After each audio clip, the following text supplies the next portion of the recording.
El actor Robin Williams sabía que estaba enfermo cuando se quitó la vida el 11 de agosto del año 2004. No hace relativamente mucho, ¿eh?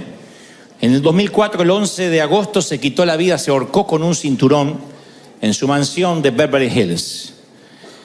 Decían, o dicen los que vivían con él, estallaba en los últimos años en llanto sin motivo, se olvidaba los diálogos que se había aprendido para sus películas, se perdía en medio de una conversación.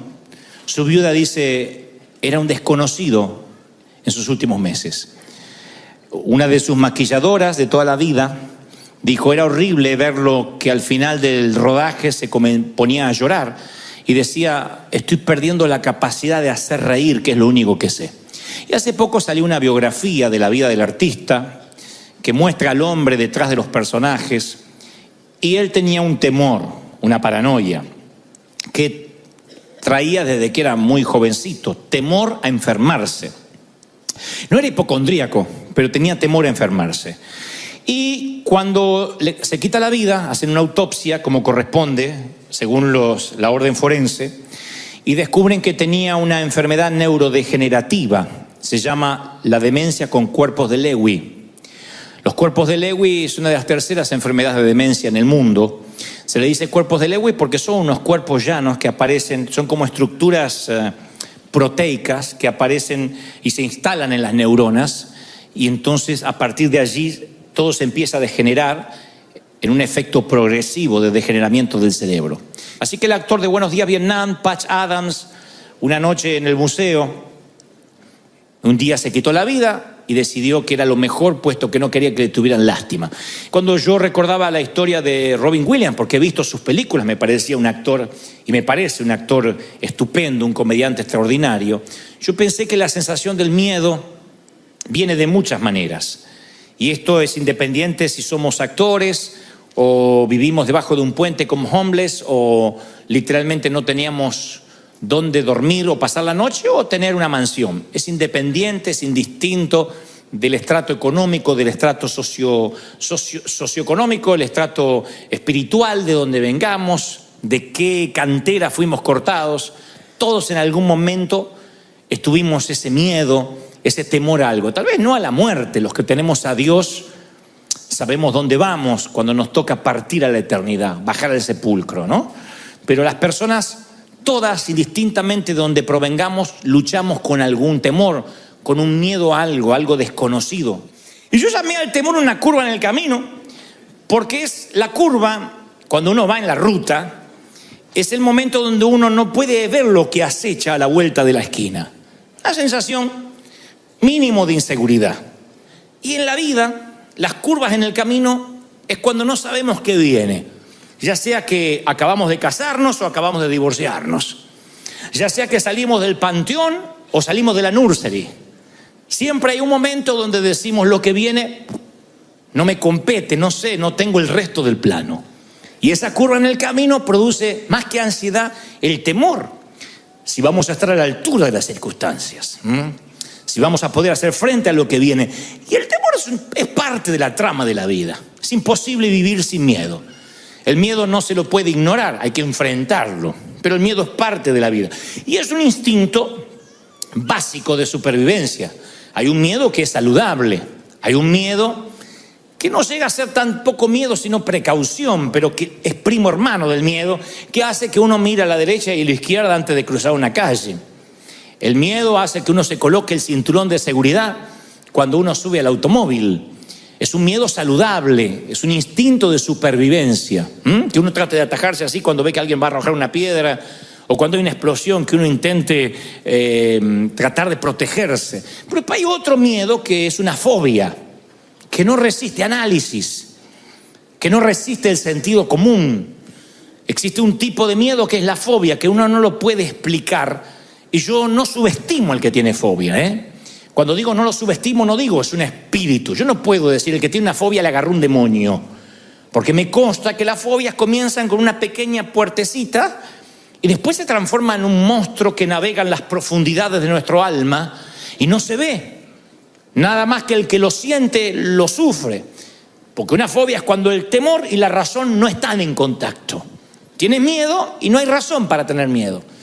Entonces vas y le dices a alguien, ora por mí porque tengo miedo, y la otra te dice, no tengas miedo, no te preocupes, y te da una serie de frases comunes que no llenan tu motor, no llenan tu tanque, no te calman, sigues teniendo ese temor porque ya está afianzado como una fobia. 1 de cada 10 de los que hoy están aquí en River Arena, 1 de cada 10 sufre de alguna fobia, algo que no puede superar. Fobia a los lugares abiertos, fobia a las multitudes, fobia a los espacios cerrados, no sé, a los elevadores, a andar por la calle, a la migra. Hay gente que tiene fobias a algo. Y después estamos los otros 9, que no tenemos una fobia declarada, pero que sí transitamos por el jardín del terror de la vida. Que muchas veces un golpe, un infortunio nos hace temer. El temor, uno apenas le abre una puerta, el temor dice, permiso, mete un pie, y después se te instala, de modo que se transforma en una paranoia. Y preguntas, yo tengo temor, y dice, hay gente que dice, no sé si hay vida después del divorcio, no sé si voy a poder subsistir. Otros dicen, yo no sé si hay vida después de la muerte de un cónyuge, la pérdida del sustento. Yo he tenido mis propios momentos de temor abrumador. La primera vez que me paro ante un gentío, ante una multitud, yo me acuerdo todavía lo que sentía. Imagínense un muchacho introspectivo, lleno de complejos. De pronto hablarle a un gentío yo dije, me voy a orinar acá. Yo tenía terror, no me salían las palabras, no podía mirar a la gente a los ojos. Recuerdo ese temor abrumador.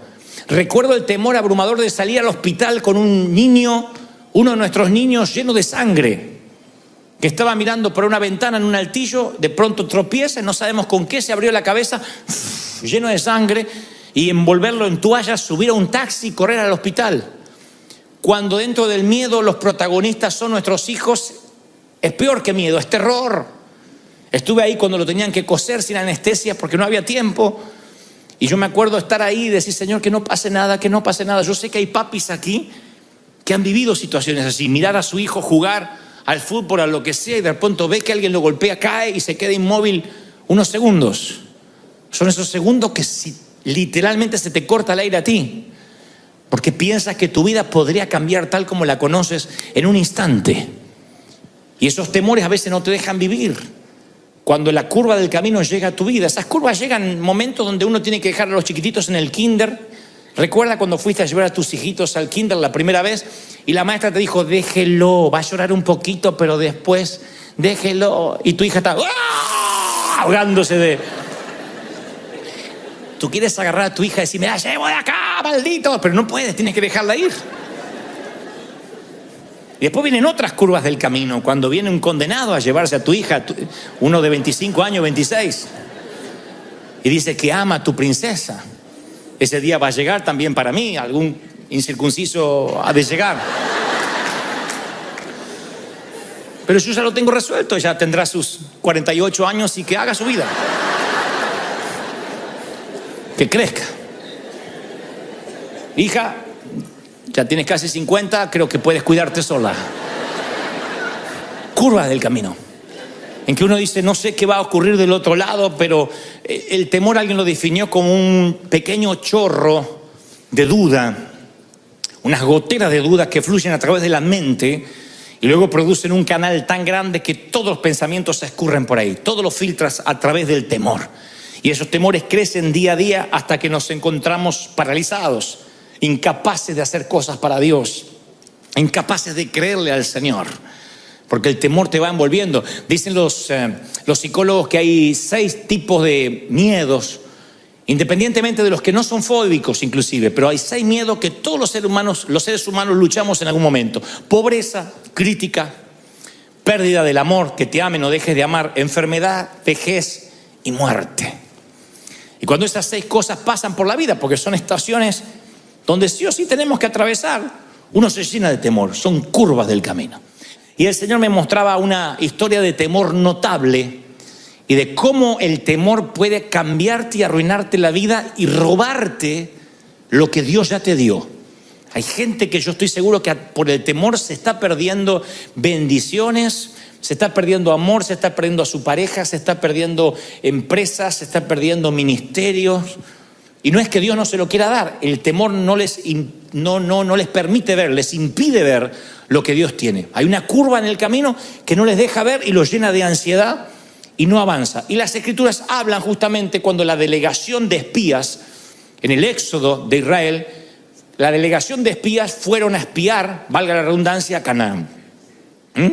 Moisés recibe de parte de Dios que por cada tribu, 12 tribus, tiene que elegir un delegado.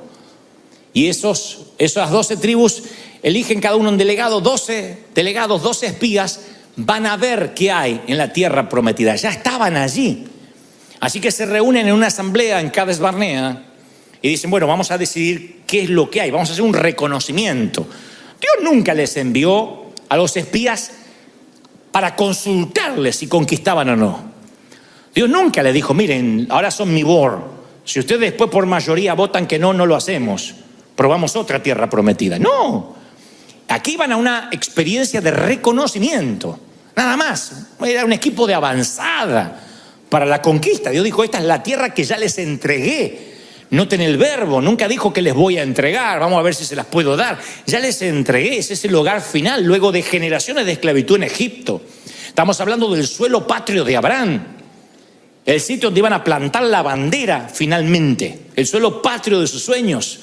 Pero Canaán era la curva en el camino del Éxodo y los israelitas no podían ver a la vuelta de la curva.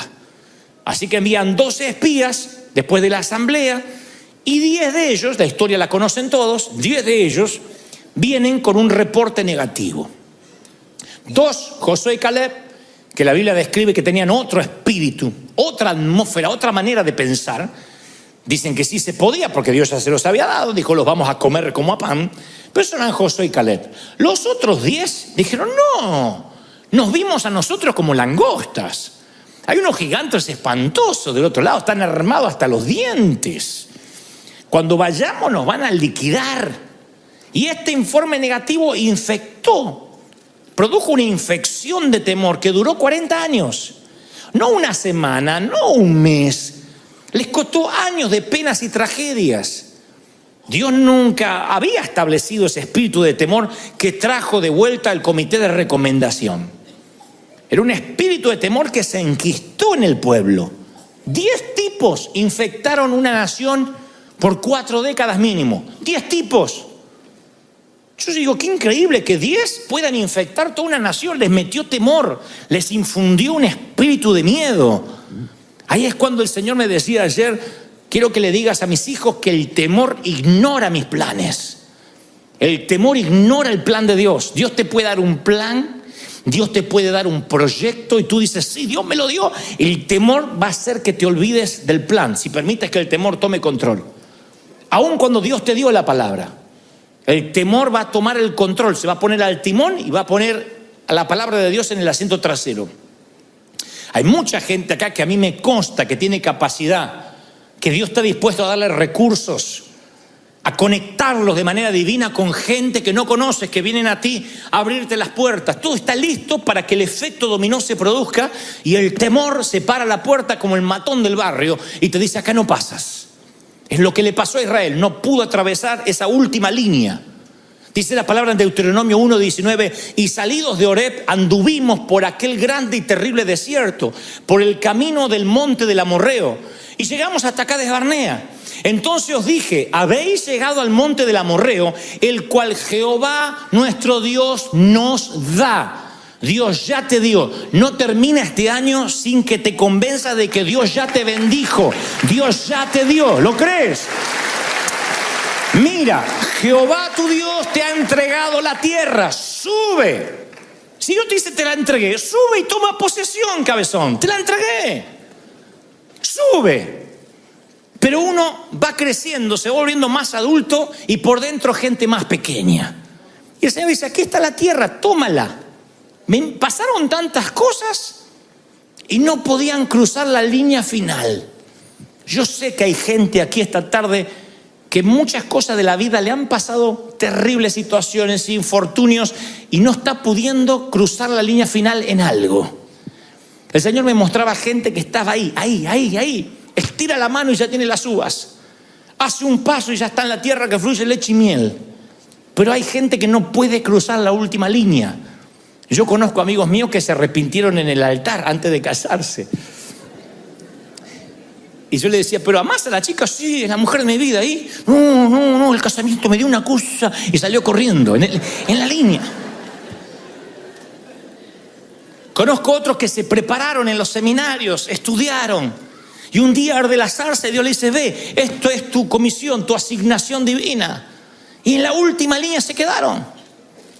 Luego los vuelvo a encontrar y le digo, Dios no te había llamado. No, pero estoy trabajando de esto ahora porque me casé y mantener una casa. Pero Dios te dijo que te iba a dar los recursos. Sí, pero al final no se dio lo que esperaba. Le puse una señal a Dios que viniera un millonario para darme todo el dinero y entonces iba a ser del Señor. Tu abuela, Dios no actúa así. Las señales siguen a los que creen, no los que creen siguen las señales. Las señales siguen a los que creen. Y en la última línea se queda. Entonces yo estoy convencido de que Dios tiene un territorio a nombre tuyo. Que hay algo que no estás reclamando. Que algún día vas a llegar al cielo, Dios te va a llevar a un warehouse con tu nombre y un montón de paquetes cerrados. Así como UPS o FedEx, va a haber un montón de paquetes y vas a decir, ¿y eso? Bendiciones que no abriste. No que no te di, que no abriste. Que dejaste en la puerta. Bendiciones que te arrebataron. Yo estoy seguro que va a entrar una soltera así, diciendo, Señor, me pudiste haber bendecido con uno. Y Dios te dice, mira, ahí tenías el musculoso... encima argentino, todo tenía. Ungido. Y ahí tenías un pelirrojo y allá tenías un rubio, porque si no te gustaba este, yo tenía otro plan B. Y huérfano, sin madre, todo. Hay gente que se va a enterar lo que se perdió por no cruzar la última línea. Así que yo creo que el temor ignora los planes de Dios. No solo los ignora, sino que distorsiona los propósitos divinos. ¿Qué es distorsionar cuando no estás viendo correctamente? Como esos espejos que distorsionan la visión. Yo creo que algunos pierden la perspectiva. El miedo es tanto que pierden la perspectiva de lo que están viviendo. Escuchen lo que Moisés recrimina que hace el pueblo. En Deuteronomio 1:27 dice, y murmurasteis en vuestras tiendas. No es que él los vio murmurando afuera, que se juntaron afuera en la plaza. En las tiendas, el Espíritu Santo se lo reveló. Esto va para los que dicen, no, yo no murmuro, yo me desahogo en familia. Por eso no es crítica. En tu tienda es tu casa. Murmuraste en tu tienda diciendo, Jehová nos aborrece, nos odia. Nos sacó de Egipto para entregarnos en manos de los gigantes. Nos tienen atemorizados, nuestro corazón está atemorizado, porque este pueblo es más alto que nosotros, es más que nosotros. Las ciudades son más grandes que las nuestras y son amuralladas hasta el cielo. Ellos empezaron a decir, Dios tiene la culpa de lo que me pasa. Eso hace el temor, saca lo peor de nosotros. Trae la queja, trae la acusación, trae la desconfianza. Miren lo que hicieron 10 tipos, infectaron una nación entera. Se promovió la queja de manera tal que empezaron a culpar a Dios. El único gigante que debían temer estaba dentro de ellos, que era el temor. Sus perspectivas están tan distorsionadas, estaba tan distorsionada que llegaron a decir, somos como langostas, nos van a aplastar. Nos han traído a este camino para que seamos la comida de los impíos. ¿Ven que cuando más grande el temor, más débil es el razonamiento? No razonamos. El temor distorsiona nuestra perspectiva de los propósitos de Dios y encima lo culpamos a Dios. Me acuerdo exactamente que un día subo a un avión, iba para cierto país y abrí una rendijita de temor pequeña a volar. Miedo a volar. Yo no puedo tener miedo a volar. Que yo tenga miedo a volar es como que un pintor tenga miedo a la pintura, que un chef tenga miedo a la comida. Yo vivo volando. Y cuando subí a un avión me acuerdo que se movió más de la cuenta, que las turbulencias son algo natural, normal. En las leyes de aerodinámica un avión se tiene que mover. Y sin embargo yo me empecé a preocupar y dije, opa, me agarró miedo. Pero dije, bueno, Señor, es un momento. Ya a la vuelta del viaje Ya venía con más miedo, el avión se movió un poquito y ya llamé a la azafata, le digo, señorita, haciéndome el vida resuelta, ¿no? Señorita, por favor, un juguito de naranja y una pregunta. Es como cuando uno va a la farmacia a pedir una aspirina y un supositorio, ¿no? Que uno dice, una aspirina y un supositorio. Bueno, así, jugo de naranja y una pregunta. Porque en realidad lo llamaba para la pregunta, no para el jugo. Le digo, este avión se mueve mucho así, es normal, es porque es viejito. Y me dice, ¿usted es novato viajando? No, yo viajo hace como 20 años. Ah, señor, no se preocupe. Sí, y el avión iba así, se movía la azafata. No se preocupe, es normal. Y ahí el temor empezó a crecer. No sé por qué, fue hace varios años, empezó a crecer.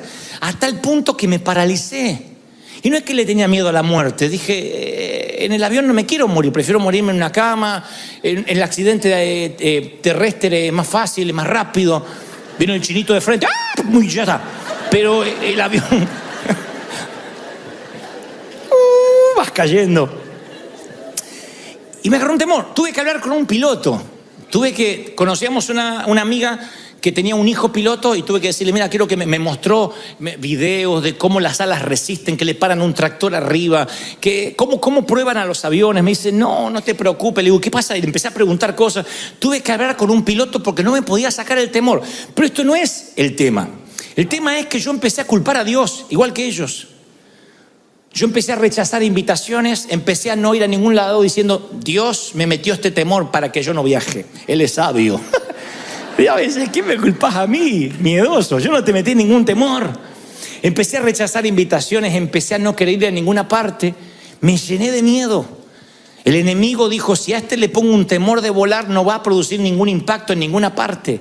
Él sabía cómo inmovilizarme. Estaba así de que me pase lo que la dama que se encerró 12 años en su departamento en Buenos Aires, donde el enemigo te mete un temor. Digan que el Espíritu Santo después, yo dije, Señor, me tienes que liberar de esto. Un día me liberé, hasta el punto que hoy el avión se mueve, la gente reza, se empieza a poner los paracaídas y yo duermo.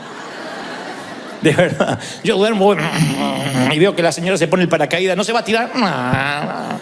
Yo duermo.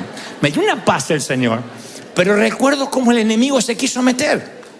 Hay momentos que el enemigo se quiere meter con cualquier bobería para que tú no sueñes, para que tú no avances.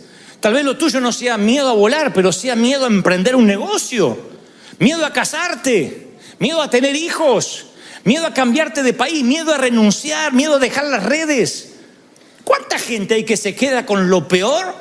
No conoce lo bueno porque dice, no, por lo menos esto es lo que tengo. Y ahí están, amarrados. No crecen, no avanzan, no pueden soñar. Hay gente que dice, ay, si pudiera. Y claro que puedes. Ay, es que si pudiera, es que yo ya no tengo edad. Ya estoy en los 30, te dice. Increíble. Hay gente que envejece cuando decide envejecer. Hay gente que le falta un bastón aunque tenga 25 años. Hay que darle un bastón y orar por su próstata aunque tenga 25 años. Porque uno envejece cuando decide envejecer, cuando deja de soñar, cuando deja de pensar, cuando deja de avanzar, cuando el temor se le mete y termina siendo un paranoico o un hipocondríaco. E Israel tenía miedo y la culpa resulta que murmuraban en contra de Dios. El temor no solo te distorsiona e ignora los propósitos divinos, sino que es contaminante, es tóxico, desalienta a los que te rodean. Yo he visto que el que tiene temor, el temor extiende sus tentáculos.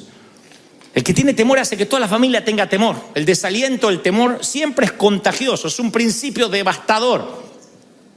Noten que 10 de los 12 hombres que espiaron la tierra prometida infectaron a toda una nación. A veces venimos con un temor que arrastramos desde chicos. Un temor que nuestras mamás, en su afán de cuidarnos, nos metían las semillitas de temor. Hagan memoria. Cuando yo empecé a ser adolescente y empecé a salir, mamá decía, cuídate, mira que ponen drogas en la Coca-Cola, y no te das cuenta y apareces drogado. Así que yo andaba con la lengua como lagartija, no tomaba nada porque decía, te puede meter droga. No, cuídate porque no te das cuenta y brum, te drogan.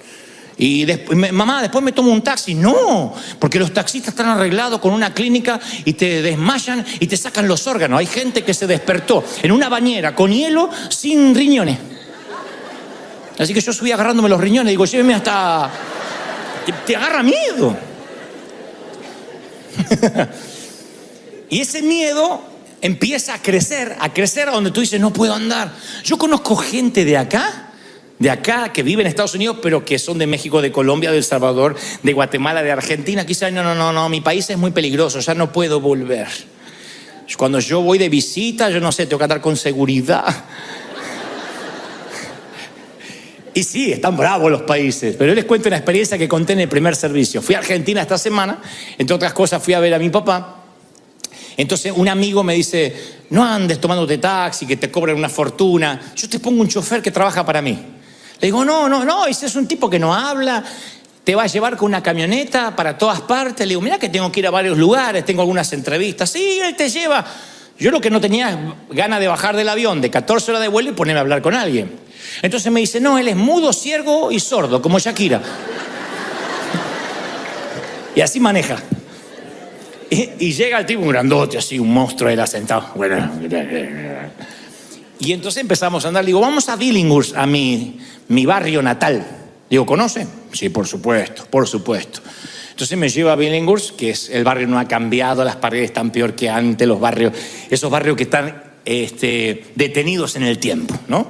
Así que fui al barrio y de pronto salimos del barrio, todavía estamos allí antes de agarrar la ruta y dice, se nos está pegando a alguien. Atrás venía un auto, se nos está pegando a alguien. Tranquilo, agarra un arma.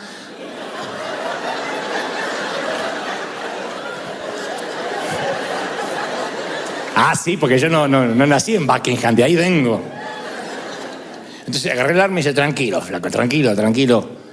Ah, parece que lo viene a ver usted. Y el tipo, para la camioneta y se baja y golpea la ventanilla. Y dice, Dante Gebel. Baje, como diciendo, baje que cualquier cosa yo le pego un tiro.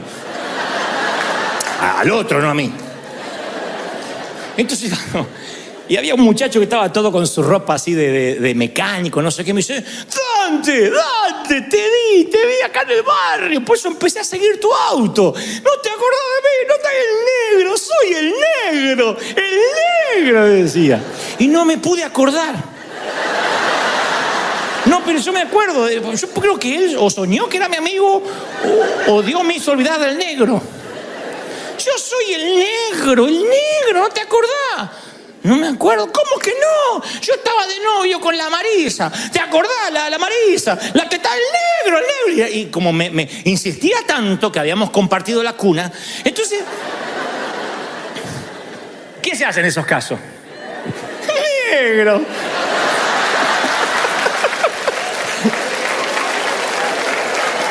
Estás igual. Y se puso feliz, porque si le decía no te conozco, se suicidaba ahí. Negro, ¿qué haces? Y todo por allá, porque eso no falla, todos tienen un por allá. Y tu gente, porque por más que sea solitario, gente tiene. Y tu gente, y che, ¿y tú cómo es? Mi hermana. ¿Es tu hermana?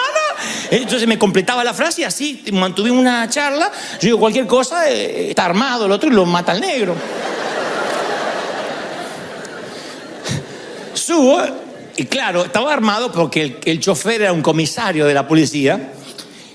Había sido comisario ahí en mi barrio. Ahora es un policía retirado y tiene portación de armas, ¿no es cierto? Entonces me decía, no, es que aquí yo sé que su seguridad es muy importante y si veía que se ponía la cosa fea, me decía. Dice, ¿conoce al caballero? Eran amigos de la infancia y no tengo la menor idea quién es. Sé que es el negro.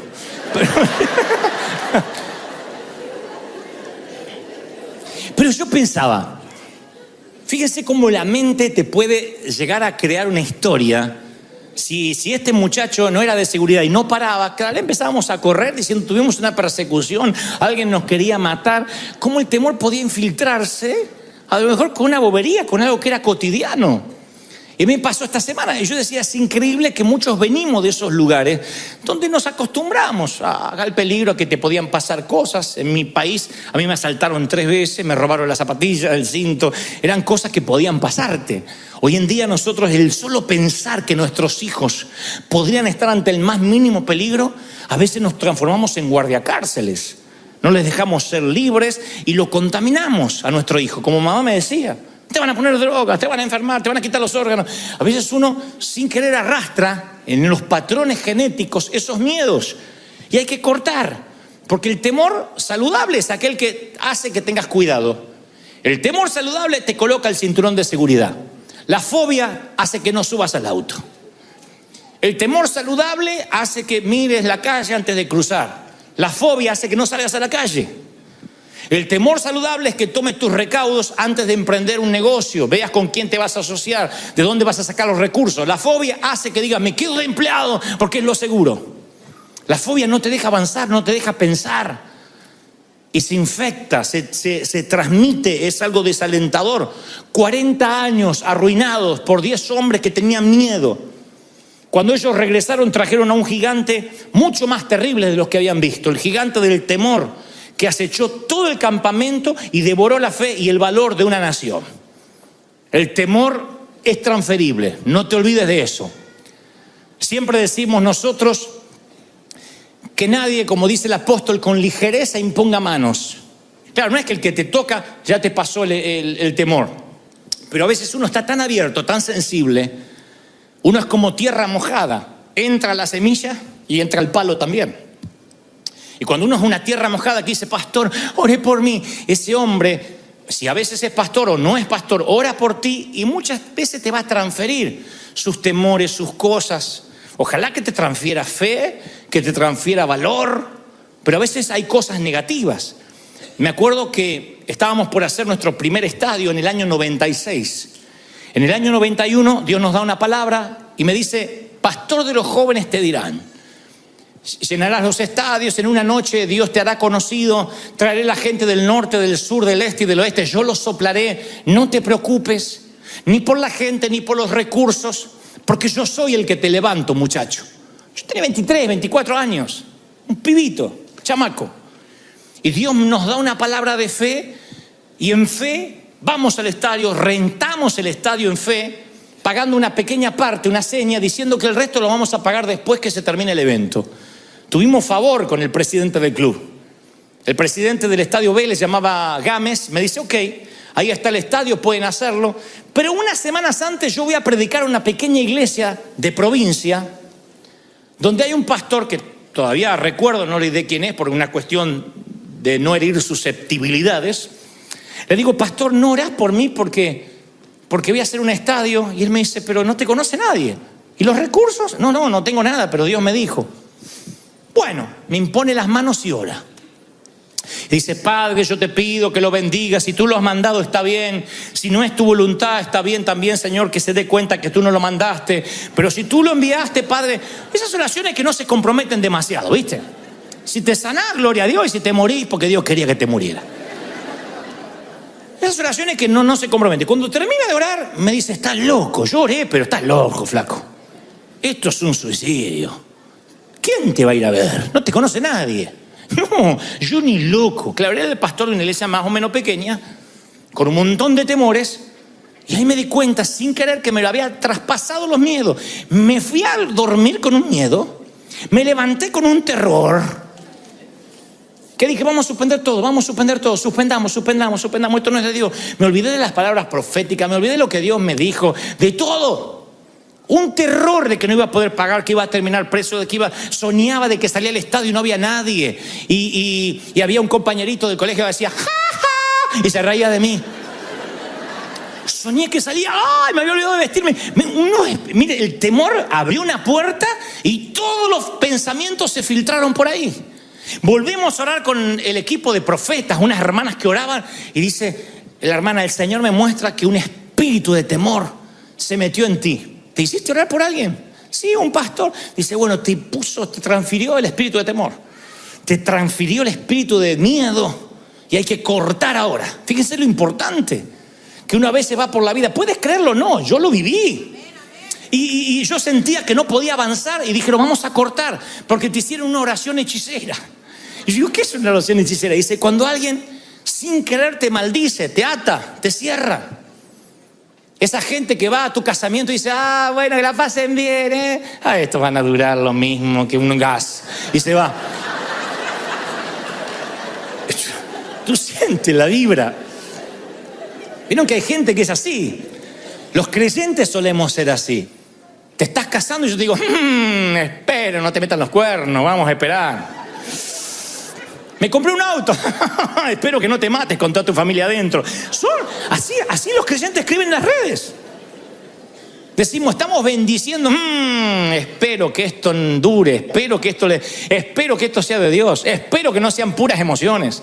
Ven la foto de ustedes llorando, espero que no sean porque van a ver un comediante. O sea, la gente a veces suelta palabras que si no estás cubierto con la armadura de la fe, no estás cubierto por la sangre de Cristo, esos temores vienen hacia ti y te detienen, te estancan. Gente que está esperando que te vaya mal. Pero la Biblia dice que mayor es el que está con nosotros que los que vienen en contra. Mayor es lo que Dios nos dio. ¿Tú lo crees de verdad? Y resistimos. Entonces cuando quiere venir el temor se va. Y yo hasta el día de hoy me cuido de quien me ora. Y a veces para no ser grosero alguien me dice, déjamonos orar por ti. Yo digo, Señor, me cubro con tu sangre ahora. Y ni lo escucho. Porque yo creo en la transferencia de espíritus. El temor ignora las promesas de Dios.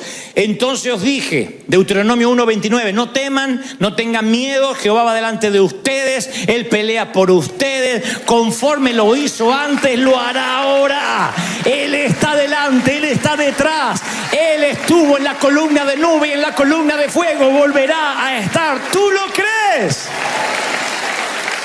¡Aleluya!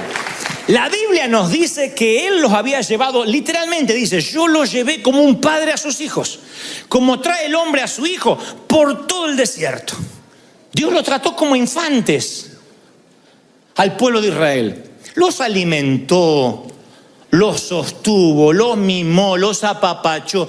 Ay, tienen hambre los niños. Ay, cae maná otra vez. Y caía el maná. Estamos hartos de maná, vengan las codornices. Dios los alimentó, los bendijo.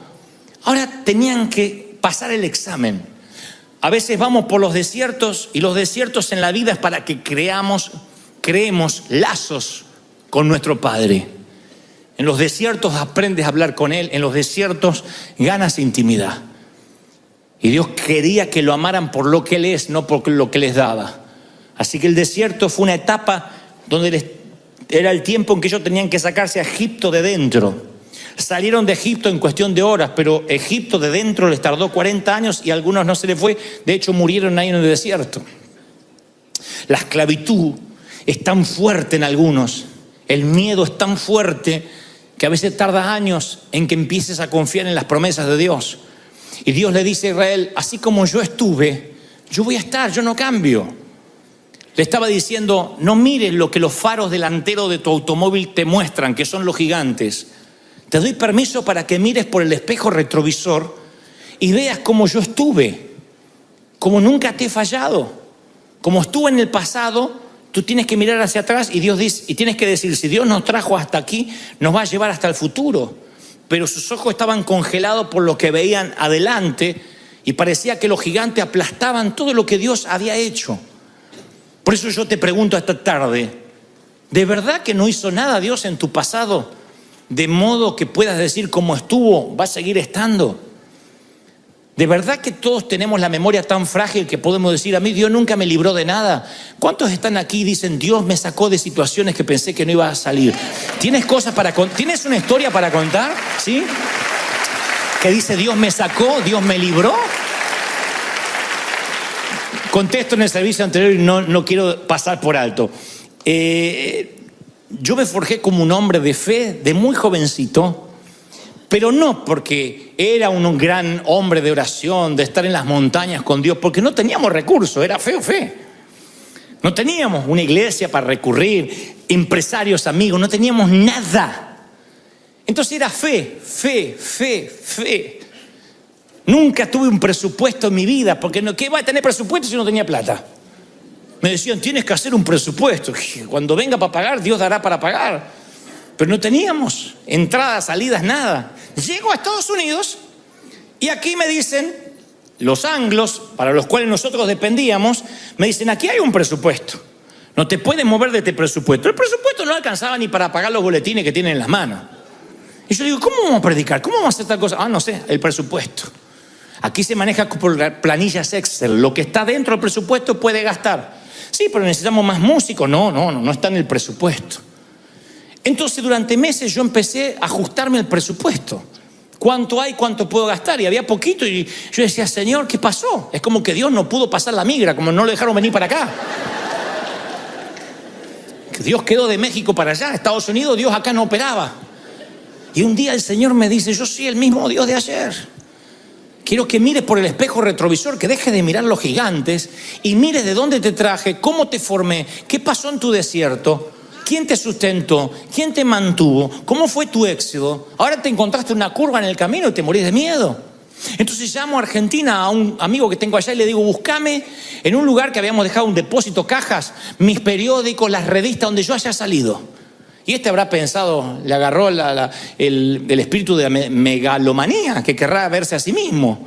Le dije, quiero que me traigas todos los recortes de periódicos, qué dijo la prensa, quiero que los traigas. Y cuando vengas aquí a Estados Unidos, me traiga los recortes. Me trajo un pilón así. Empecé a recortar y mandé a hacer cuadros.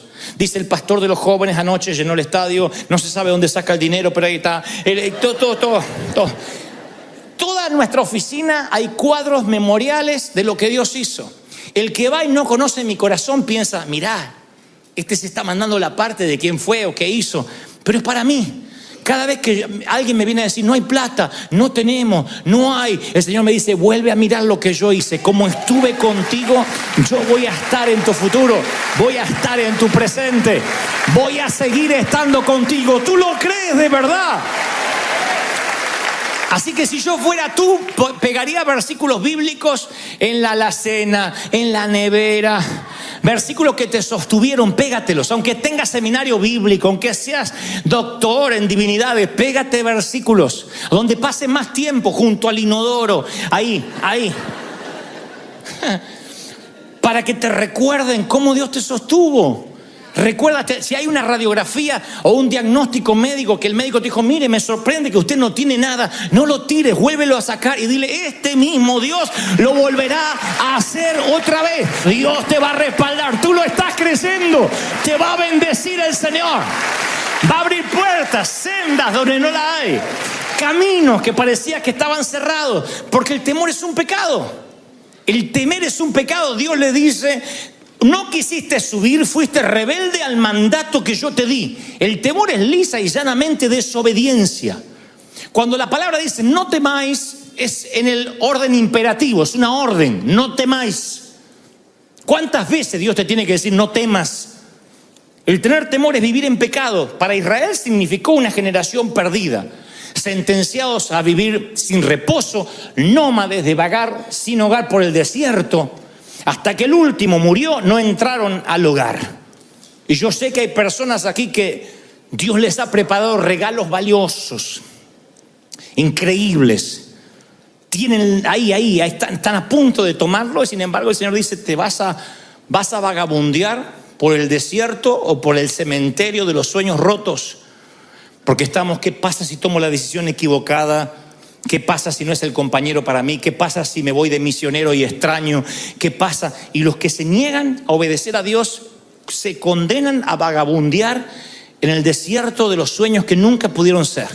Yo estoy convencido que el temor es una curva del camino, pero estoy convencido que los que no toman la curva dejan de avanzar. Y el Señor dice, cobrad ánimo, esforzaos, no teman. Yo voy contigo, no te dejaré, no te desampararé. ¿De quién temeré? Jehová es la fortaleza de mi vida. Jehová está conmigo, no temeré lo que me pueda hacer el hombre. ¿Están conmigo? No temas, dice el Señor. Y te digo lo que dije hoy esta mañana temprano, no te rindas. Mi querido, no te rindas. No me digas que tienes 70 años y por eso te vas a rendir.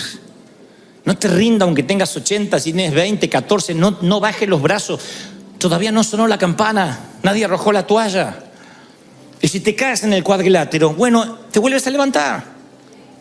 Y si te equivocas, te vuelves a levantar. Abajo hay una red llamada gracia. Caes en la gracia y te vuelves a levantar. Pero no te rindas, pelea. Ofrece batalla. No te des por vencido. Pelea por tus sueños, pelea por tu compañía. Lo que tengas que hacer, hazlo pronto, porque la vida se te va a escurrir. Y el temor lo que hace es esclavizarte y robarte lo que no se puede recuperar: tiempo. El dinero sí se puede recuperar. Nos consta de gente que ha estado en quiebras financieras y salió adelante. Pero el tiempo, ¿quién te devuelve los años no bailados? ¿Quién te devuelve los años que no bailaste? Los años que no celebraste. ¿Quién te devuelve los años que no amaste? Los años que no entregaste, los años que no sembraste. Hay un momento que vas a sentirte solo al final de la vida diciendo: no escuché aquel mensaje esa mañana del 10 de noviembre en que Dios me decía: tienes que emprender, tienes que hacer, tienes que vivir una vida digna de ser contada. Una vida que Hollywood quiera llevar a la pantalla tan solo de saber lo que estás pasando, lo que te atreves a creer. Tienes que hacerlo. Acá hay jóvenes, hay muchos jóvenes, sean audaces. Y no pueden decir: es que si me sale mal no tengo modelos. Bueno, entonces, como decía Pablo, mírenme a mí. De donde yo vengo, tu mejor amigo era el negro. De donde yo vengo, cuando regresas al barrio tienes que volver armado. O sea que no nací en una cuna de oro donde ahí salieron los Nobel, los Pulitzer y los que ganan Oscar. Entonces no hay excusas para decir: bueno, lo que pasa que este es de Gringolandia. Yo de donde vengo, los sueños estaban rotos, estábamos presos, no teníamos miedo a todo.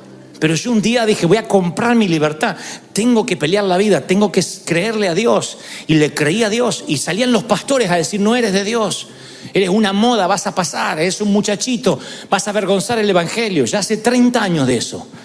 Y cada vez que hacíamos algo: eso no es de Dios, Dios no te va a bendecir.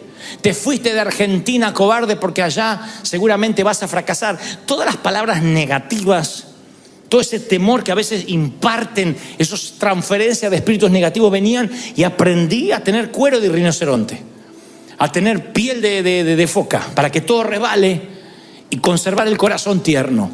Y esta misma unción, esta te la quiero transferir, esta sí. Una unción de valor, una unción de fe, una unción de poder, una unción de creerle a tu Dios. ¿Tú le crees? ¿De verdad que le crees a Dios? Vamos, ponte de pie, yo quiero orar por ti.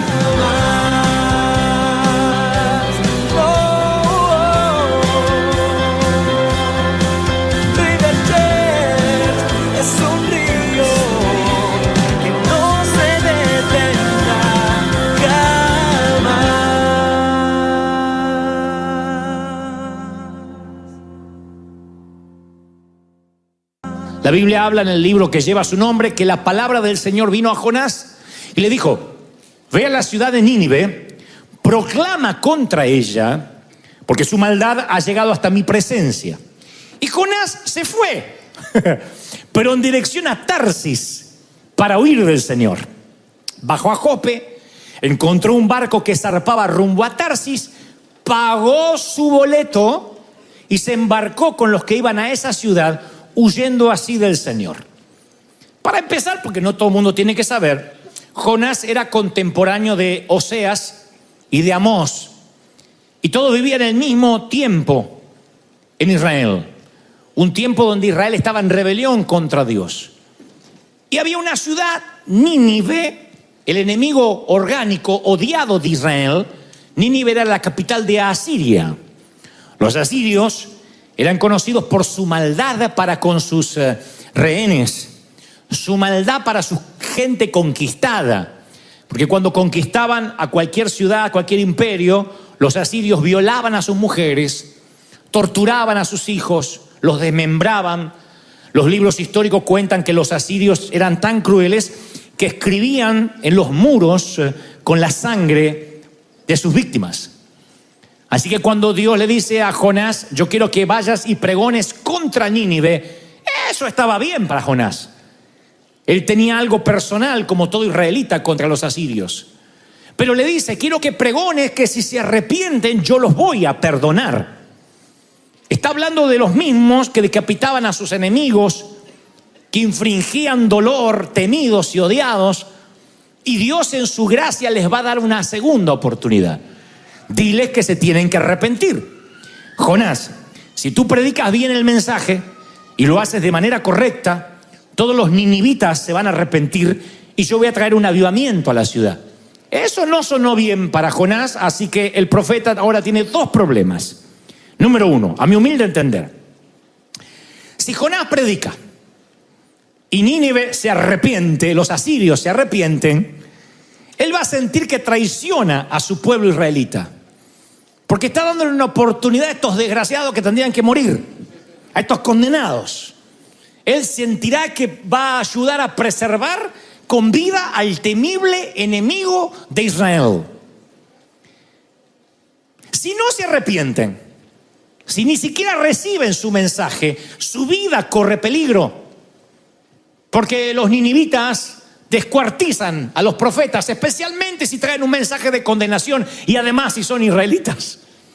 Así que Jonás, como sea, está fregado. Está entre la espada y la pared.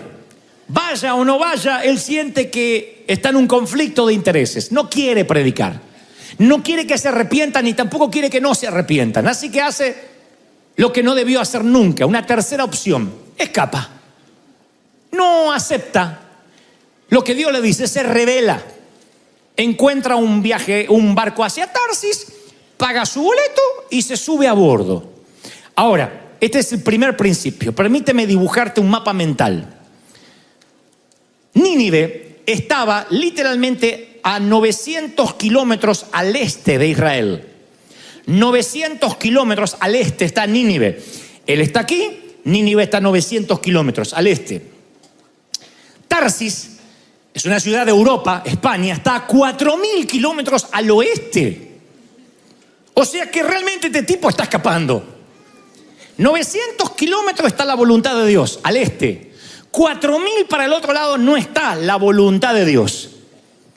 Yo encuentro a un hombre que en vez de recorrer 900 kilómetros en la voluntad de Dios, está dispuesto a viajar 4.000 para alejarse de su voluntad. Siempre que uno desobedece a Dios, el viaje es más largo. Quiero que te lo grabes cognitivamente en la corteza cerebral, en tu corazón. Cada vez que uno se mueve de donde Dios quiere enviarte, eso te va a llevar mucho más lejos de lo que planificabas viajar. Cada vez que desobedeces tienes un viaje más largo. Tenía 900 kilómetros obedeciendo a Dios, tiene 4.000 desobedeciendo. Ahora, no necesariamente lo que te está pasando tiene que ver con el enemigo o algo que Dios haya provocado, sino con malas decisiones que tomamos. En algún momento Dios nos envía a hacer algo. Y no hablo necesariamente de ministerio. A veces es cortar una relación tóxica. A veces es iniciar una relación. A veces es terminar con un empleo. A veces es mudarte de lugar. Tener una vida intencional. Hacer algo. Cuando no lo haces, tú empiezas a viajar en dirección contraria. De modo que te alejas de lo que Dios quería para ti. Y haces un viaje más largo.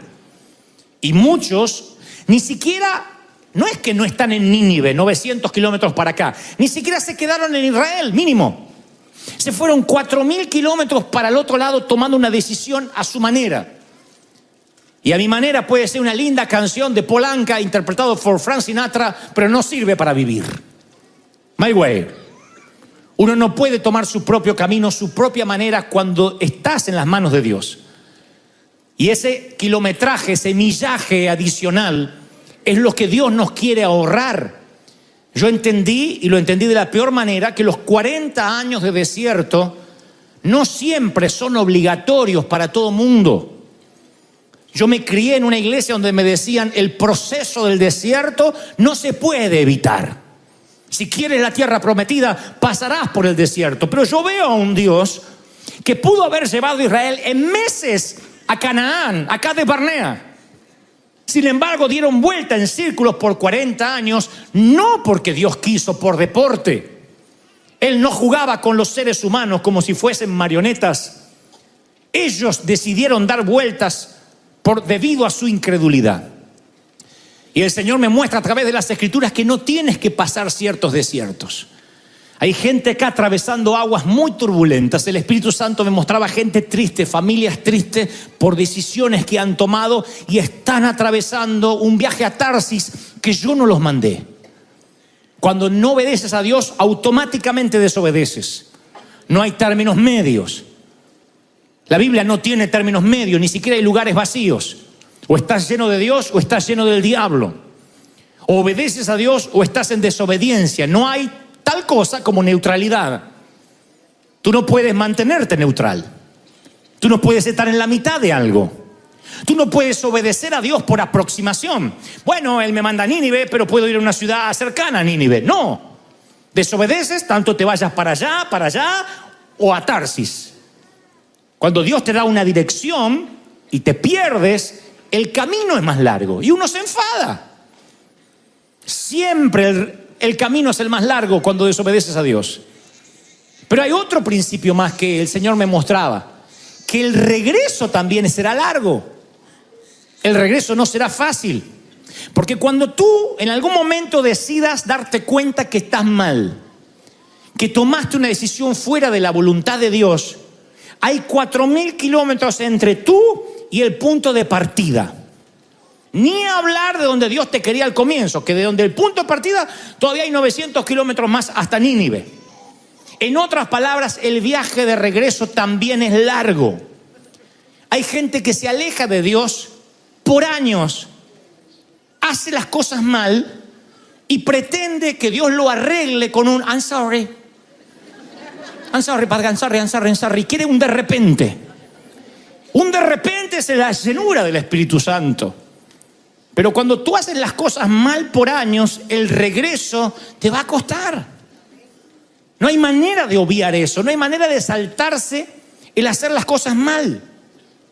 Hay padres que se han venido a este país para trabajar y han dejado a sus hijos en sus países natales respectivos. Me consta, gente que tiene sus hijos allá, los dejó chiquititos. Está bien, no estoy juzgando tus motivaciones nobles de darle una vida más digna a los tuyos. Pero esa desconexión se paga. Ese viaje de regreso es largo. Después viene esa mamá cuando el hijo tiene 20 años y dice: mi hijo está en la droga, mi hijo está perdido. Yo quiero que le ore para que se le vaya el espíritu. Y no es un espíritu. No tiene que ver el diablo. Son años de desconexión que el viaje de regreso te va a costar. Tú no puedes pedir que Dios en un santiamén arregle una vida de hacer las cosas mal. Te perdona. Las cosas son hechas nuevas, pero hay consecuencias que afrontar. Hay gente que no diezma nunca. No diezma porque no tiene, porque no puede, porque no me alcanza. Un día no aguanta más la escasez y pone un diezmo y ya quiere que ocurra el milagro. ¿Qué pasa, señor? Ya puse el diezmo y yo te estoy probando. Ah, mira vos. Con un diezmo quiere arreglar años de no pagar sus deudas con Dios. Porque cuando uno se aleja 4.000 kilómetros no puede arreglarlo haciendo un ajuste menor. No te puede Dios teletransportar al sitio de origen. Uno se alejó. Ahora no solo son los 4.000 kilómetros hasta Tarsis, sino los 4.000 de vuelta. Son 8.000. En cualquier cosa que hayas decidido mal, hay que arreglarlo. Si nunca sembraste nada, no puedes cosechar solamente porque te arrepientes. Dios te perdona, pero no hay cosecha. ¿Cuántos papis hay ausentes de sus hijos, amarrados a una lata de cerveza y a un canal de televisión, y sus hijos durmiendo todo el día o en una habitación lateral, sin conexión, y después ese papá de abuelo quiere cosechar el cariño de los nietitos o el cariño de sus hijos? Y dice: pero no entiendo, si Dios nos perdonó, si Dios hace las cosas nuevas, sí, pero ahora ¿cómo vas a cosechar lo que no sembraste? ¿Cómo vas a cosechar amor si sembraste indiferencia? ¿Cómo pretendes una pista de aterrizaje para tu avión cuando te dedicaste a viajar solo la gran parte de tu vida? Dios no bendice una mala construcción, no la bendice. Yo sé que no oirás esto mucho, pero es mi obligación como papá decirte: Dios no bendecirá una construcción con malos cimientos, sin planos, una casa amorfa.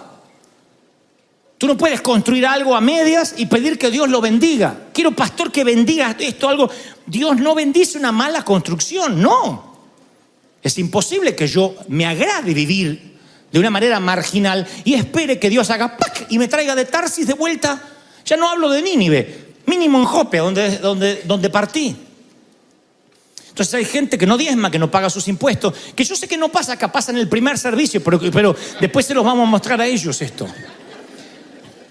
Y pretende que Dios bendiga una construcción amorfa.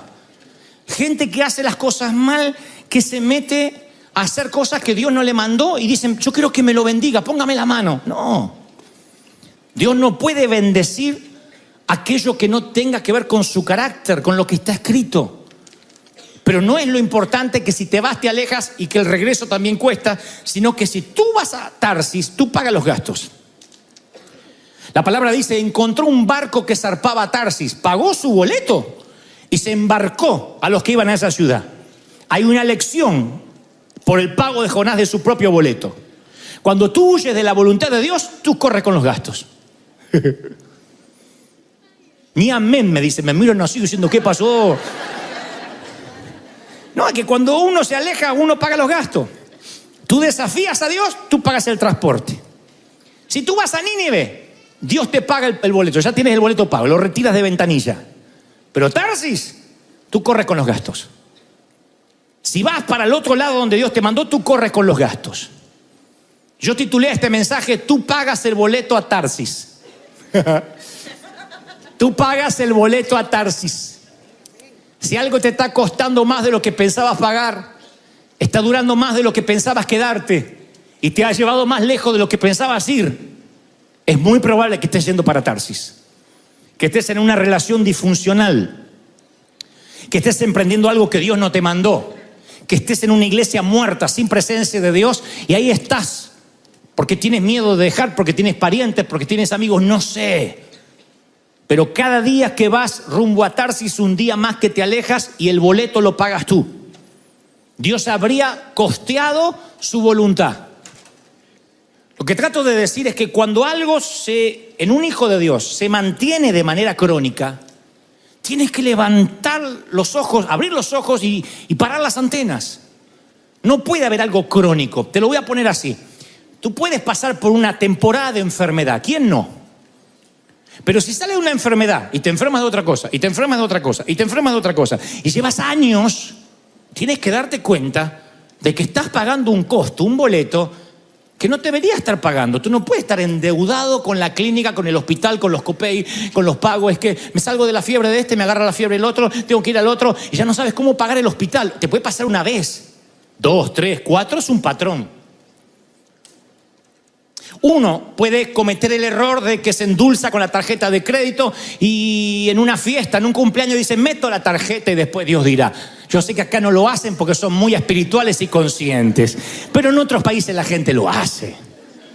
Pero si cada fin de año las tarjetas tuyas están en rojo, si te vas al mall para la Navidad y para Año Nuevo y te compras el shopping y te endeudas y en enero estás ahogado así, y ya lleva 10 años, es un patrón.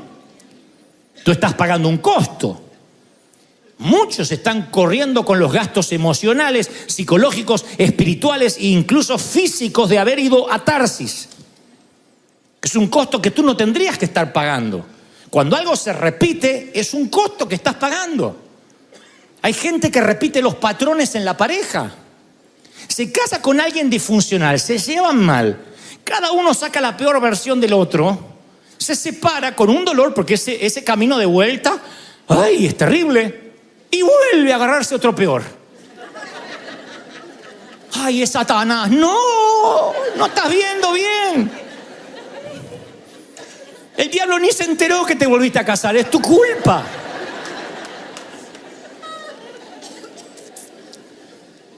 Estás pagando un boleto a Tarsis. Tú siempre pagas el boleto a Tarsis. Jonás fue y se lo pagó. No dijo, vengo a buscar el boleto que Dios me dejó pago. Él se pagó el boleto. Siempre nos pagamos el boleto para el otro lado.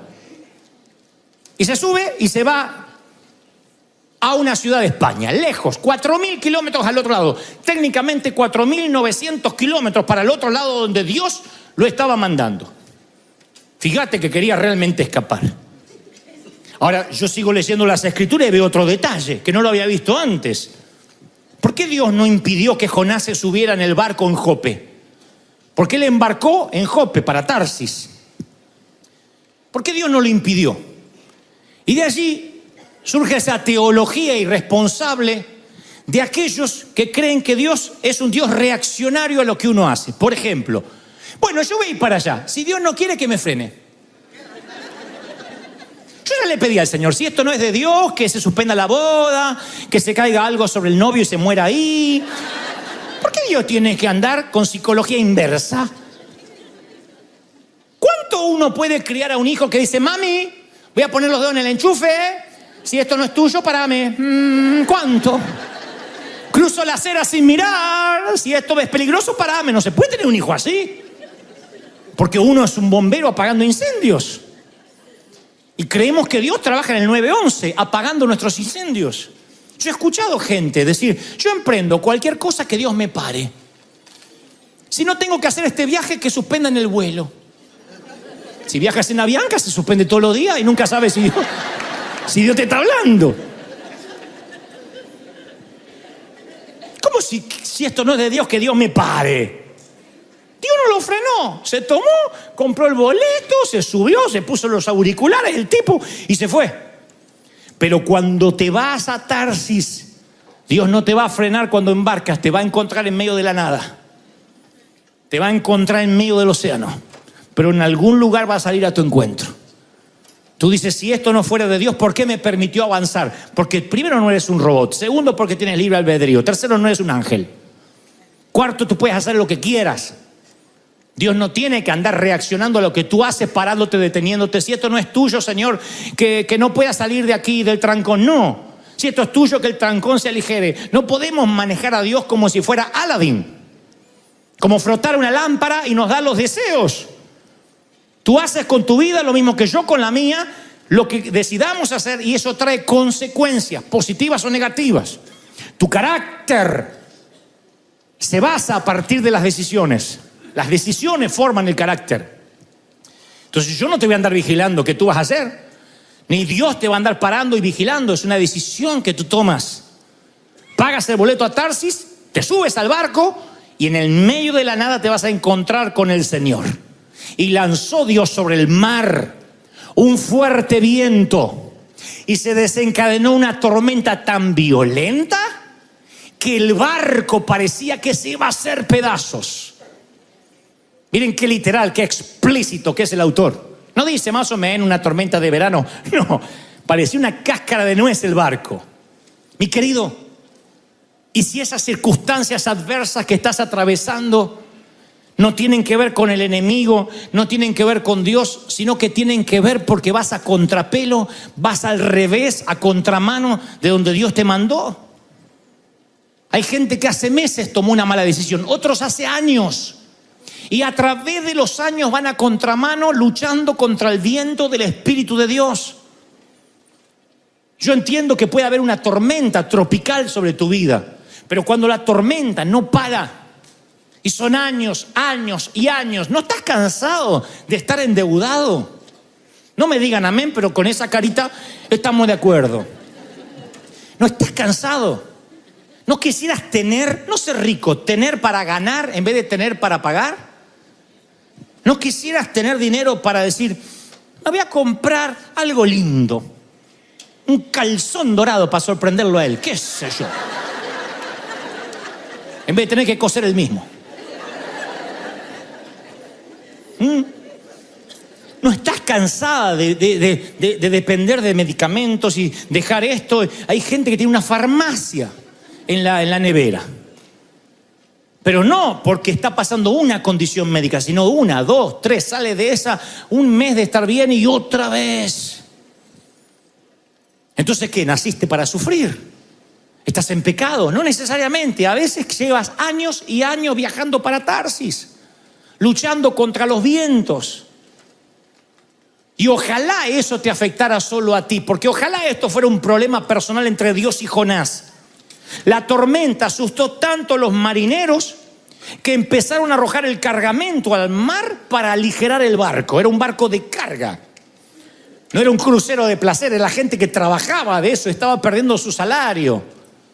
Fíjense lo que un polizonte a bordo hace con los que tiene cerca. Un polizonte a bordo hace que nadie pueda avanzar, que nadie pueda crecer. Ese es el problema. Cuando uno, un polizonte, va a Tarsis en lugar de ir a Nínive, hunde a toda la familia. Un día mi papá se enojó con el pastor. Yo era chiquito, así que no supe los detalles. Pero mi papá se enojó con el pastor, no sé por qué, o algo le cayó mal. Entonces un día dijo, no vamos a congregarnos más. Mi mamá dijo, ¿y por qué? ¿Qué tiene que ver Dios? No, es que no le quiero ver la cara más a ese, por el pastor. Y no nos vamos a congregar más. Y no es que nos vamos a hacer mundanos. Vamos a leer la Biblia, vamos a hacer devocionales en casa. O Dios no puede estar con nosotros también. Y tenía cierta razón. Pero de pronto su decisión de irse a Tarsis nos empezó a afectar a todos. Mamá enfermó de cáncer al poco tiempo. Otra vez el cáncer volvió la quimioterapia, la metástasis. Los medicamentos que habíamos olvidado otra vez volvieron a estar allí en la mesa de luz. Mi hermano fue convocado al servicio militar obligatorio en Argentina. Casi lo matan. Empezamos a notar que la mano de Dios había apartado de nosotros por un Jonás. Es imposible ir a Tarsis y pensar que no va a afectar a tus hijos, que no va a afectar a tus cónyuges, te va a afectar. Yo recuerdo que nosotros nunca teníamos mucho dinero, siempre éramos clase media tirando a subsuelo. Pero recuerdo los 3 o 4 años peores siendo cristiano que pasamos. ¿Saben por qué lo recuerdo? Porque yo no me pude comprar un par de zapatillas ni zapatos por 4 años. Se me agujerearon de la lluvia, me entraba lluvia y no teníamos nada. Me acuerdo porque no podíamos comprar literalmente ni ropa interior. Fueron los años que mi papá dijo, no diezmo más porque eso para el Antiguo Testamento. Se puso teólogo el viejo, la primera vez que se puso teólogo. Y cuando alguien me explique que eso no está en Malaquía y solamente para los viejos, que alguien me lo explique, yo voy a diezmar. Y cortó. Y empezamos todos a vivir una escasez. Antes de eso había milagros. Yo no tenía para el manual y venía alguien y decía, mira, me sobra este manual, lo compré equivocadamente, déselo al chiquito.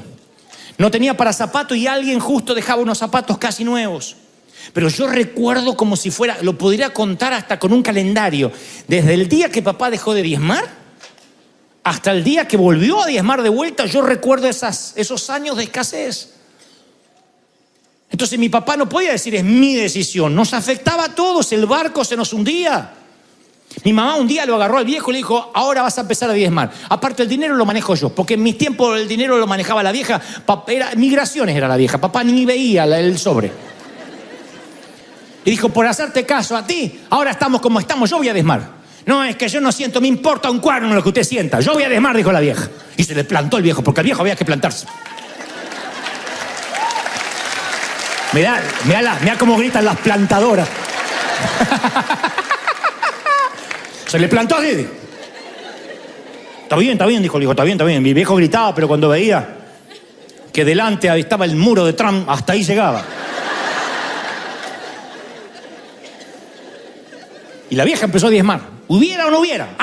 Dice, como enseñó el pastor, antes de ver qué tenemos para pagar, la luz, el gas, primero lo de Dios que le estamos robando. Y empezamos a prosperar. Yo me empecé a dar cuenta, aunque era chiquito, yo de todo esto me entero después. Pero yo de pronto me di cuenta que fui al colegio y en el colegio estaban donando zapatillas nuevas. Me di cuenta que alguien me regalaba un paraguas. La bendición vino para toda la familia, aún para los que éramos chiquititos. Volvieron los regalos bajo el árbol. Antes había calzoncillos viejos y remendados. Y ahora volvieron los juguetes. Yo decía, ¿qué pasó? ¿No le habían aumentado a papá?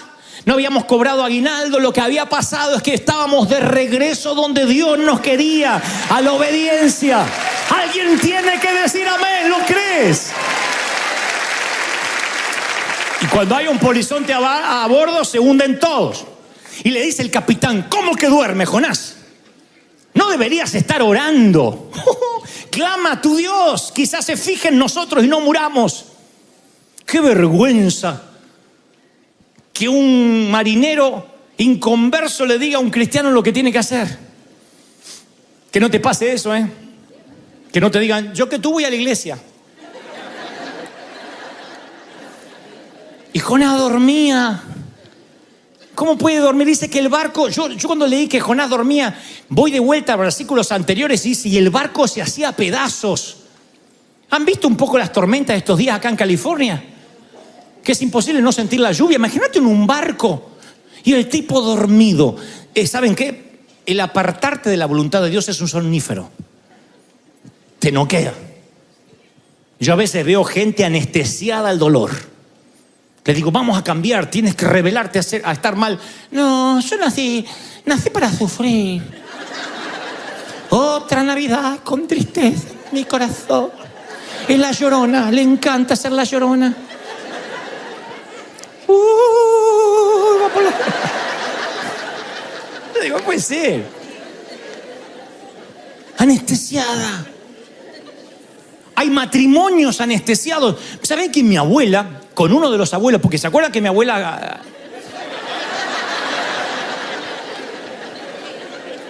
Era rápida y no era corredora, para que se entienda. Tuvo varios maridos, pero me acuerdo, el que yo más conocí, el abuelo Santiago, se odiaban con la abuela. Años llevaban juntos. Y decía la abuela cuando pasaba, nosotros los nietos escuchábamos todo. Decía la abuela, viejo miserable, ojalá te muera. Decía, te vas a morir vos, vieja, te voy a enterrar yo. Y así, dejá de masticar tabaco. Y vos, el día que vos dejes de cocinar como cocinar, yo voy a dejar el tabaco. Se maldecían así. Se detestaban. Anestesiados. Uno con el otro. Anestesiados. No sé ni cómo irían a la cama porque se odiaban. Era un cuadrilátero de boxeo la casa. Sin embargo, estaban anestesiados. Hay gente que está dormida. O sea, viven en una tormenta y la tormenta los tira para allá. Y eso está... ¿Vieron esos muñequitos que hay en los lavaderos? La tormenta los hace así. Eso está, ¿cómo estás? Bien acá. Sin plata, como todos los años. Y así duermen. Se acostumbran. No puedes anestesiarte en una tormenta. Despiértate, dormilón, le dice el capitán del barco. Y el capitán del barco dice que echa suertes para ver quién era la mala onda dentro del barco. Y las suertes los dados dan para Jonás. Esto no es una licencia para irse a Las Vegas a jugar, ¿eh? Dios manejó esos dados para que estos inconversos que de otro modo nunca se hubiesen dado cuenta se percataran que había un polizonte a bordo. Le dijeron, tú eres el polizonte. Así que nada personal, pero te vamos a tirar para que estas tormentas paren. Y lo arrojan por la borda, lo arrojan a los tiburones. Y apenas lo arrojan a Jonás, se calma el mar, calma la tormenta. Y al ver esto, los marineros inconversos, se apodera de ellos un temor profundo del Señor y hacen votos con Él. Estamos ante una historia maravillosa. Un santo desobediente en un barco lleno de pecadores.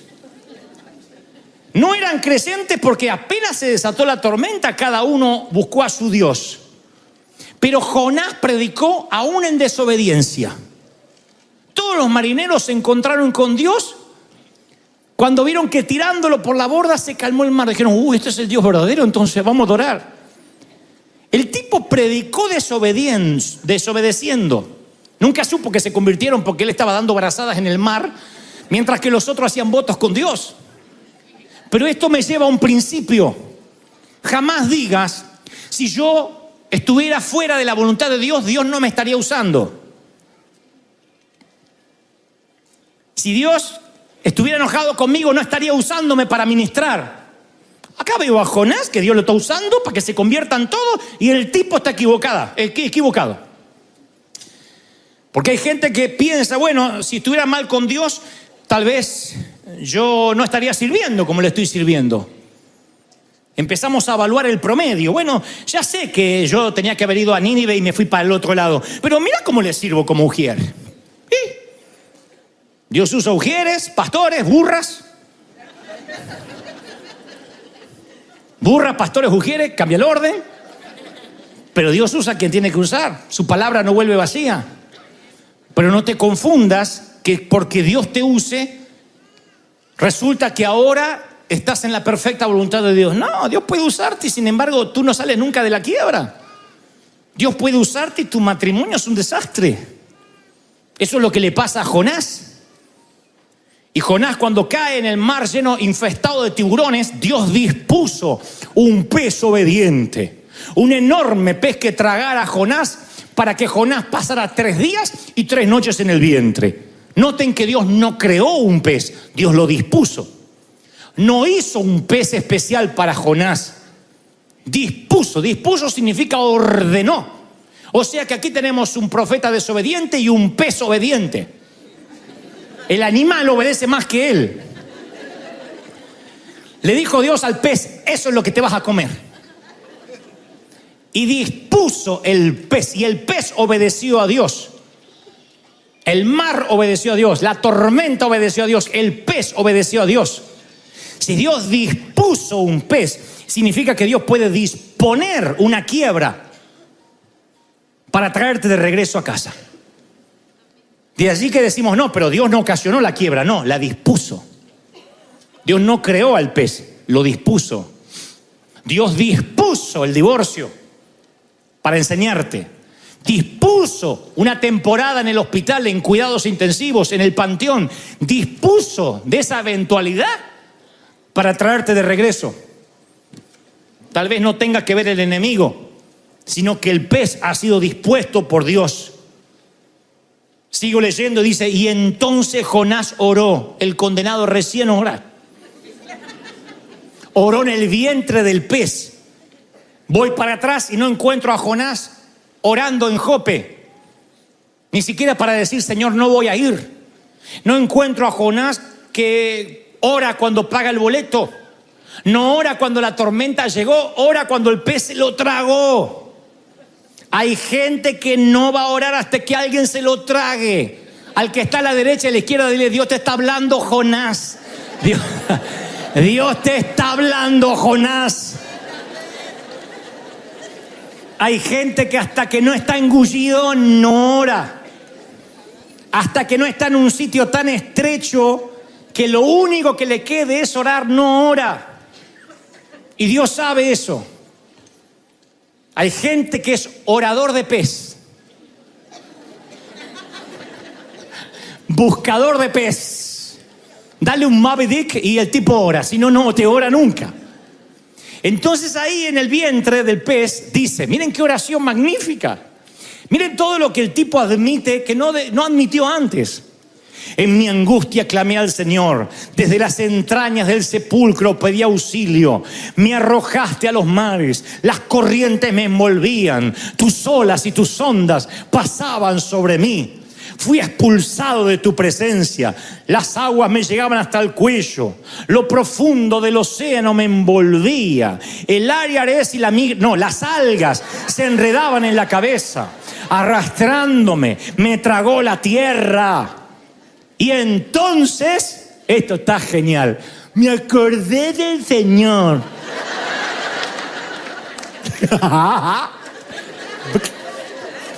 En cesta, se acuerda del Señor. O sea, 4.000 kilómetros para el otro lado, el tipo no se acordó.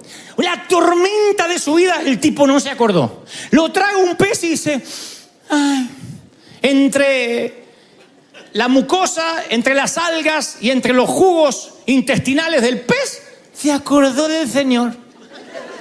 No, sí, yo soy igual. Yo cuando estoy así en el hospital, que estaba todo quebrado y impotente, y que me dijeron que me quedaban días de vida, yo me acordé del Señor y empecé a buscar. Recién ahí, ¿de verdad? ¿Really? ¿Te acordaste del Señor en la corte del divorcio y no en el altar cuando te casabas? ¿Te acordaste del Señor en la escasez y no cuando había abundancia? ¿Te acordaste del Señor cuando las cosas se pusieron feas y no cuando estuvieron bien? ¿Ahora te acordaste del Señor? Me acordé del Señor. Yo creo que si el vientre del pez te devuelve a la voluntad de Dios, tienes que agradecer por ese vientre del pez. Empezó a orar Jonás, empezó a clamar al Señor para obtener un boleto de vuelta a la voluntad de Dios. Y no fue un regreso cómodo. ¿Saben cuál fue la oración de Jonás? Te ruego que yo salga por donde entré.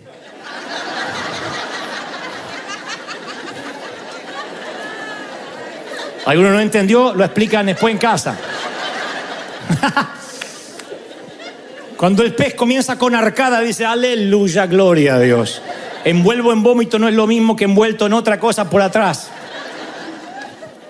Así que salió por donde entró, pero no fue un viaje de vuelta fácil. Este es un principio que pronto olvidamos. No es el proceso que queremos. Pero si nos alejamos 4.000 kilómetros, no podemos hacer un ajuste menor para que se arregle. Hay gente que hace años que hace las cosas mal y la queremos arreglar con un I'm sorry. Tú no puedes ir en otra dirección sin darte unos cuantos golpes a la vuelta. Cuanto más permanezcas en el barco a Tarsis, más largo, más húmedo va a ser el regreso. Ese barco, ese pez, lo que te traiga de vuelta no se llama Titanic, se llama consecuencias. Y el barco o el pez de las consecuencias viajan contigo. Entonces hay gente que quiere, insisto, un de repente para que se le arregle años de hacer las cosas mal. Y vas a tener que sembrar mucho. Vas a tener, no estoy hablando del perdón de Dios, de la gracia divina. No está en juego, no está en debate. Hablo de la cosecha. Que el viaje de regreso siempre es difícil. Nunca, Jonás pudo haber dicho, ok, está bien, entendí. Con la tormenta entendí. Si quieres que vuelva, ponme un business de regreso. Y no a Bianca, quiero en American Airlines. Está bien, entendí. Con la tormenta ya entendí. Ponme un primera clase para regresar. No, entendiste, me alegro, pero vuelves en pez. Yo hice el pez y ese es mi medio de transporte. Vuelves en pez. Yo te quise pagar el boleto a Nínive, 900 kilómetros donde estaba. Te fuiste 4.000 para el otro lado y quieres volver bajo tus condiciones. Vuelves en pez. Pregúntele en aquel que atraviesa las aguas del divorcio si fue cómodo el regreso. Pregúntenle en aquel que de pronto cometió errores, abortos, si el regreso a su salud mental fue rápido. Dios perdonó, Dios hizo las cosas nuevas, pero el regreso cuesta. Yo he tenido regresos en pez. Yo era un viajero frecuente de pez. Venía el pez, me volteaba y decía sí, al asiento de siempre, y me metía y me traía Dios de vuelta. Yo era viajero frecuente. Era miembro admiral del pez. Y Dios me traía de vuelta una y otra vez. Y nunca eran regresos cómodos. Nunca. A veces confiaba en hombres de negocios, en empresarios, en vez de confiar en Dios. Y en vez de orar a Dios, iba y pedía quien no tenía que pedir. El tipo me prestaba, a veces eran usureros y a veces no eran usureros, pero me volvían loco. Yo decía, si Satanás me hubiese prestado, no me salía tan caro. El tipo me volvía loco, me llamaba por teléfono, me controlaba. Y yo decía, Señor, ¿por qué? Porque yo no te mandé. ¿Para qué fuiste a hablar en tu desesperación? ¿Por qué no confiaste en mí? ¿Por qué no esperaste que yo pagara tu boleto? Si yo te mando a hacer algo, soy un Dios informado. ¿Por qué en tu desesperación quieres ayudar a Dios? Si Dios te dice, Abraham, tendrás hijos con esa mujer, ¿por qué te acuestas con la esclava para querer ayudarme? ¿Por qué quieres acelerar los procesos divinos? Cuando uno acelera los procesos divinos o desobedece, paga el boleto a Tarsis y vaya que lo paga, porque encima no incluye la vuelta. La vuelta es en pez. Y cuando estás en un vientre allí, en una zona estrecha, te acuerdas de Dios, pero cuesta dolor. Cuesta amargura, son consecuencias. Y Jonás es vomitado en la voluntad de Dios. Dios no hace nada hasta que él se acuerda de Dios. Y ahí dice la Biblia que es vomitado en tierra seca. No fue vomitado en Nínive, no hay playas en Nínive. Así que yo considero que fue vomitado en Jope, donde él embarcó. Y este no es un tema menor. Cuando regresas a lo que Dios quería que regreses, Él no te va a llevar donde te mandó. Tú tienes ahora que empezar a ir donde te mandó. Él te va a llevar a donde tú te empezaste a equivocar, al punto de partida. Diré esto una vez y que el Espíritu Santo te haga oír lo que tienes que oír. No te sorprendas si Dios te hace volver a sitios donde saliste por la ventana hasta que aprendas a salir por la puerta. A veces nuestro paso equívoco empezó al salir de un lugar mal y Dios te hace volver ahí. Yo era un muchachito impertinente que me llevaba el mundo por delante de todos los complejos que tenía. Mi manera de tapar los complejos era volverme a veces petulante, cosa que no le cuesta a un argentino. Y entonces en un momento me acuerdo que me contratan en una editorial para dibujar y no me permiten hacer lo que yo quería y pegué un portazo en esa editorial que era una editorial cristiana y me dije, me voy de aquí, y ni avisé que me fui. Y así como hice eso, hice lo mismo en un banco una vez. Y así como eso, hice lo mismo yéndome de una iglesia. Porque había metido la pata por algo que no te importa, porque estamos hablando de Jonás y no de mí. Y metí la pata. Y de pronto un pez me envía a arreglar esos problemas. A decir perdón. Me acuerdo pararme ante el jefe de la editorial y dije perdón. Cuando yo tenía 16 años me fui pegando un portazo. Me dice, no te conozco. Le digo, no, yo estuve aquí. Dice, ni me acordaba. Qué bueno, pero por las dudas vengo a pedir perdón. Fui al pastor y ese sí me acordaba y no me quiso recibir. Pero más tarde fue un hombre que me empezó a apoyar y dijo, yo nunca voy a olvidar que viniste a pedir perdón. Siempre Dios nos lleva a Jope para arreglar ese camino que se empezó a torcer. Hay cosas que tienes que arreglar antes que se termine el año. Dios me dice que no importa si le sirves hace años. Hay cosas que tienes que arreglar, hay cosas que tienes que enderezar, hay cosas que tienes que cerrar, hay capítulos que tienes que cerrar. ¿Tú lo crees? Hay capítulos que tienes que cerrar. Hay temas en tu vida que tienes que hacer borrón y cuenta nueva y salir por la puerta. A veces hay que tragarnos el orgullo y decir, Señor, lo voy a hacer porque a partir de ahora vuelvo a Jope y quiero empezar el viaje hacia donde tú quieres que viaje. Y Dios viene, aún todavía Jonás está con las algas en la cabeza así, y Dios le dice, ve a Nínive. Vino la palabra por segunda vez a Jonás, ve a la ciudad que te mandé y predica.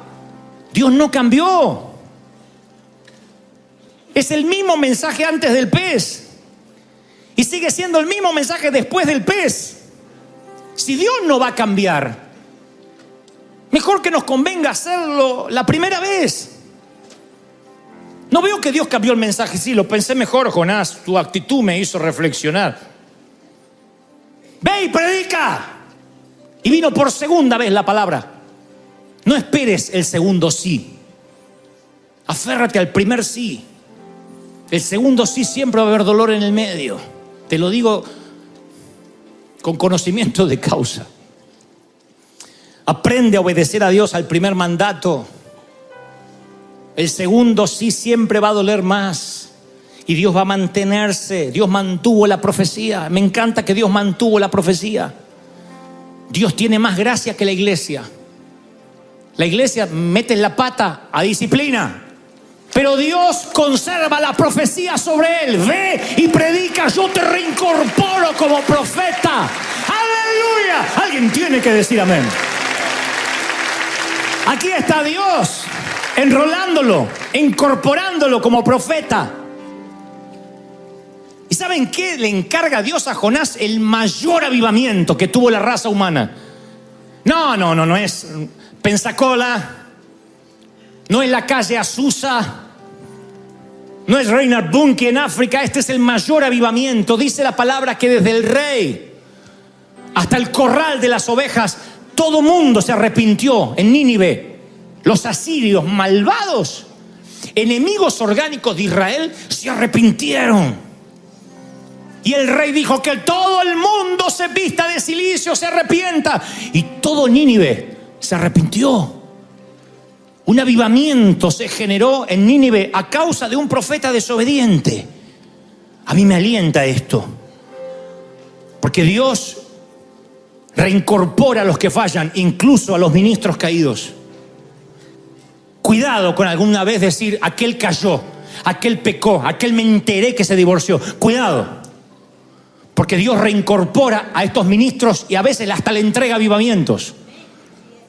Dios no mide como medimos nosotros. Dios reincorporó a Jonás. Cualquiera lo hubiese echado de la iglesia y le hubiese quitado las credenciales. Un tipo que Dios lo manda para allá se va para el otro lado. Desata una tormenta, le cuesta la carga a los marineros. Un pez lo tiene que vomitar y encima Dios le da el avivamiento. ¿Por qué no se lo da a Nahum, a Amós? Es que Dios conserva la profecía que hay sobre ti. A pesar de que te desviaste, a pesar de que tuviste años metiendo la pata, Dios dice, si tan solo tú vuelves a Jope y crees que puedes obedecer y dices, Señor, esta vez no me voy a mover de tu voluntad, yo voy a conservar la palabra que solté sobre tu vida. Vas a ser un canal de bendición, vas a provocar el avivamiento, no en la calle Broadway, sino donde vayas. Te voy a bendecir. Si crees que Dios habló, celebra con un aplauso al Rey de Reyes. ¡Wow! ¡Wow! Vamos, vamos, vamos, vamos, vamos, vamos. Dale un aplauso. El Rey está en casa. El Rey, el Rey, el Rey, el Rey, el Rey está en casa.